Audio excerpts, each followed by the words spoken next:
그리고 신혼여행은 한국에서 처음 온 그녀가 가보고 싶다는 제주도로 가기로 했습니다.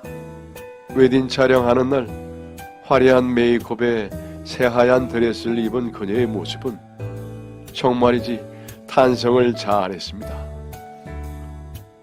하늘에서 천사가 내려왔다면 이런 모습일까 싶더군요. 그리고 마침내 저와 그녀는 많은 사람들의 축하를 받으며 결혼식을 올렸습니다. 하지만 결혼 이후부터 문제가 하나씩 터져 나오기 시작했죠. 아내는 한국 생활에 적응을 제대로 못하더군요. 한국 생활에 대한 로망으로 가득 찼던 아내였지만 막상 한국에 와보니 아내는 주위에 아는 사람도 없고 부족한 한국말 때문에 혼자 돌아다니는 것을 꺼려했죠. 한국어 학원을 보내준다고 해도 싫다 하고 지역 외국인 모임을 가보라 해도 싫다 하니 친구도 쉽게 사귀질 못했습니다.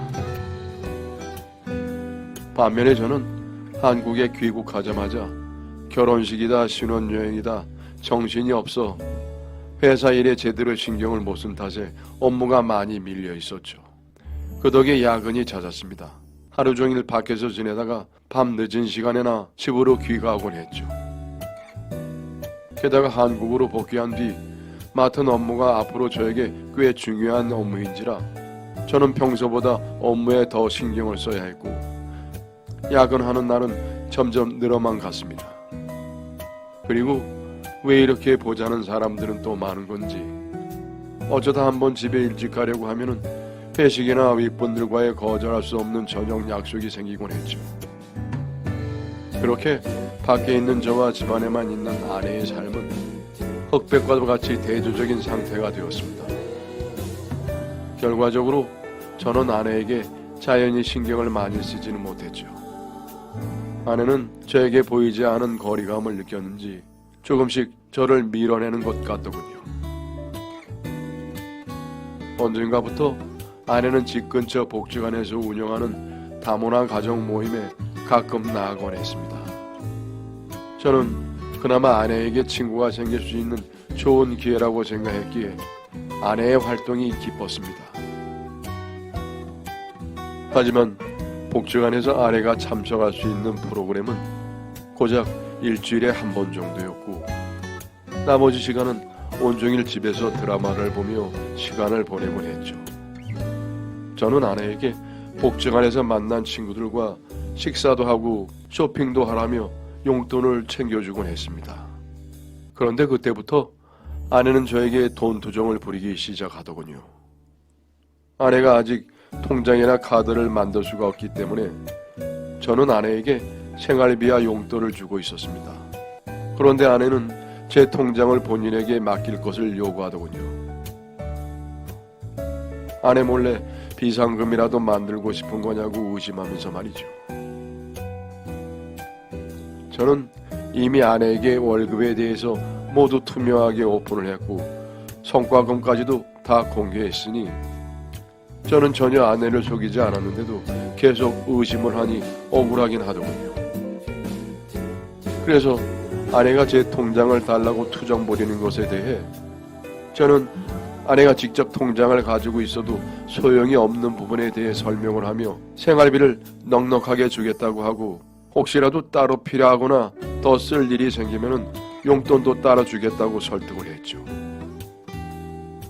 하지만 아내는 불만족스럽다는 듯 불만 어린 얼굴로 제 통장에 집착이라도 하듯 졸라대며 모든 소득을 맡기지 않는 것에 대한 불만을 제기하곤 했습니다. 아내를 못 믿어서가 아니라 아직 한국에 익숙하지 않으니 좀 더 시간이 지나면 넘겨주겠다고 아내를 달랬습니다. 그렇게 아내와 결혼한 지 4개월 정도 시간이 지났습니다. 어느 날 아내가 갑자기 페루에 계시는 어머니가 많이 편찮으시다며 고국에 다녀오겠다고 했죠. 저는 그런 아내와 장모님이 걱정되기도 했고 그동안 아내에게 소홀했던 것이 마음에 걸려서 선물과 용돈 등 이것저것 바리바리 챙겨 아내를 보내줬습니다. 한국에서 가족도 없고 속 터놓을 친구도 없이 혼자 지내며 마음을 잡지 못했던 아내가 한편으로 안쓰러워서 마음이 짠했으니까요. 그런 아내가 가족들과 만나 편찮으신 어머니도 보살펴드리고 오랜만에 힐링도 하고 돌아오길 바라는 마음으로 저는 한 달 정도 묵묵히 아내를 기다렸습니다. 그런데 한 달 정도만 다녀오겠다던 아내가 보름이 더 지나고 2달이 다 돼가도록 오지를 않더군요. 하지만 장모님이 편찮으신데 오라고 다그칠 수도 없는 노릇이었죠. 오겠지 오겠지 하며 하염없이 기다리던 저는 이제 아내가 보고 싶기도 했고 더 늦어지면 비자 관련 문제가 생길 수도 있기에 이제 그만 돌아오라고 재건했습니다. 아내는 저에게 이제 돌아갈 거라고 했지만 자꾸 정확한 귀국 일정은 알려주지 않더군요. 어떤 날은 아직 만날 사람이 남아서 일주일 뒤에 갈게요 라든지 그 일주일 후에는 바빠서 비행기 편을 알아보지 못했어요 하는 식으로 핑계만 늘어놓고 차일피일 한국으로 돌아오는 것을 미뤘죠. 그렇게 이 핑계 저 핑계를 대며 시간을 끌다 보니 어느새 석 달이라는 시간이 지나버렸더군요. 아내가 오기를 목이 빠지도록 기다렸던 저는 이쯤 되니 조금 화가 났죠. 그래서 아내에게 싫은 소리를 몇 마디 했습니다. 결국 아내는 석 달 만에 돌아왔죠. 저는 오랜 기다림 끝에 지쳐 있었지만 그래도 이제는 아내와 함께 있을 수가 있으니 이제부터는 다 괜찮겠지라고 생각을 했습니다. 하지만 이런 저의 생각은 방심이었던 걸까요? 아내는 한국에 돌아온 지 보름 만에 사라졌습니다. 사실 한국으로 돌아온 아내는 저에게 히스테리를 부리는 날이 많았었죠. 페루에서도 술을 많이 마시는 사람이 아니었는데 언제부턴가 술도 많이 마시더군요. 한 번은 아내가 술에 취해 한국도 저도 너무 지겹다면서 소리를 치더군요. 저는 잠시 아내에게 진정할 수 있는 시간을 주는 것이 좋을 것 같아 편의점에서 술 깨는 약이라도 사오려고 집 밖으로 나섰습니다. 그런데 누군가 제 차 앞 유리를 후레쉬를 비치며 들여다보고 있더군요. 제가 가까이 다가가며 누구십니까? 라고 묻자 그 사람은 고개를 푹 숙이고 재빠른 발걸음으로 사라져버렸죠. 그 남자가 보던 곳에는 저희 집 동호수가 기재된 스티커가 붙어 있었고 순간 그 남자가 저희 집을 확인했다는 기분이 들어 바로 집으로 돌아갔습니다. 한국말도 잘 모르는 아내가 위험에 노출될 수 있다는 생각이 들었죠. 그날 밤새도록 아내의 술주정을 받아주며 실랑이를 벌이기도 했지만 결국 어르고 달래며 화해를 했습니다. 저는 그렇게 아내와 좋게 마무리를 지었으니 이제는 괜찮을 거라 생각을 했죠. 하지만 아내는 그 다음날 증발한 듯 사라져버렸습니다. 전화도 문자도 전혀 받지 않는 아내가 걱정이 되었죠. 주차장에서 본 남자가 생각나면서 불안해지기 시작을 했습니다. 성인 실종 신고는 어렵다 하기에 가출 신고를 할까 생각했지만 당장 섣불리 행동하는 것보다는 일단 기다려보는 편이 좋겠다는 판단을 내렸죠. 일주일이 지나도 아내와 연락은 전혀 닿지 않았고 저는 머릿속에 떠도는 온갖 나쁜 생각에 불안한 마음을 감출 수가 없더군요. 그렇게 아내가 사라진 지 3주 만에 저는 결국 가출 신고를 했습니다. 경찰에선 외국인인 아내의 출입국 기록부터 조회해 주더군요. 그런데 경찰의 이야기를 듣고는 전 충격에 빠졌습니다. 이분 3주일 전에 출국하셨는데요? 아내는 집을 나간 그날 바로 출국을 했다네요.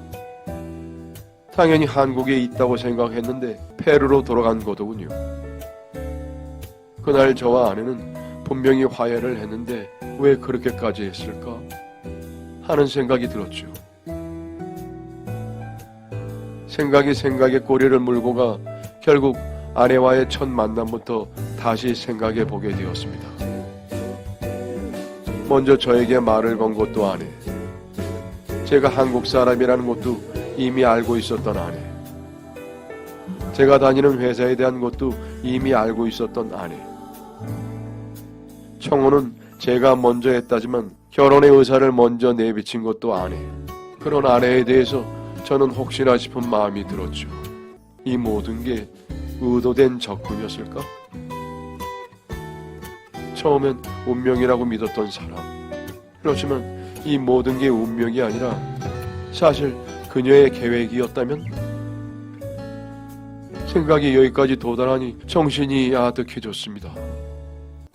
저는 페루에 있는 아내의 오빠에게 연락을 했죠.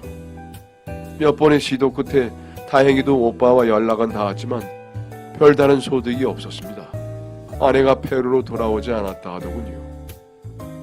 하지만 출입국 기록상 분명히 아내는 출국을 했으니 제 나라로 돌아간 것이 확실했죠. 결국 저는 가출한 아내를 찾고자 회사에 휴가를 냈고 바로 페루행 비행기에 몸을 실었습니다. 어떤 결론이든 확실하게 마무리를 해야만 했기 때문이죠. 그렇게 찾아간 페루의 아내의 친정집에서 마침내 아내를 만날 수 있었습니다.